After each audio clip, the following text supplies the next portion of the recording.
Hello বন্ধুরা, আসসালামু আলাইকুম। আপনার ফোন কি প্রায় হ্যাং করে?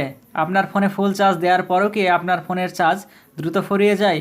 অথবা আপনি ইন্টারনেট কেনার পর কি আপনার ফোনের এমবি দ্রুত ফুরিয়ে যায়?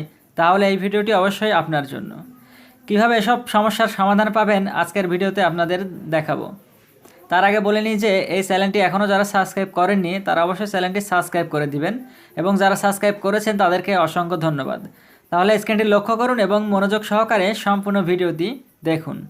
প্রথমে চলে যেতে হবে হচ্ছে মোবাইলের সেটিংস অপশনে। তো আমি এখন চলে যাব আমার মোবাইলের সেটিংস অপশনে, তারপর কানেকশন এই অপশনে ক্লিক করলাম, তারপরে ডাটা ইউজেস এই অপশনে ক্লিক করলাম, তারপর নিচের দিকে মোবাইল ডাটা ইউজেস এই অপশনে একটা ক্লিক করে দিলাম। তারপর দেখতে পাচ্ছেন যে যতগুলো অ্যাপ ইনস্টল করা আছে সবগুলো এখানে দেখা যাচ্ছে। তো আপনার ফোনে আপনি যে অ্যাপসটি কম ব্যবহার করেন সেই অ্যাপসের উপর একটা ক্লিক করে দিবেন। তো আমি এখন একটা অ্যাপসের উপর ক্লিক করে দিব। এই অ্যাপসের উপর একটা ক্লিক করে দিলাম। তো দেখতে পাচ্ছেন এই অপশনটি অন রয়েছে, এই অপশনটি অফ করে দিলাম, তাহলে কিন্তু এখানে কাজ শেষ।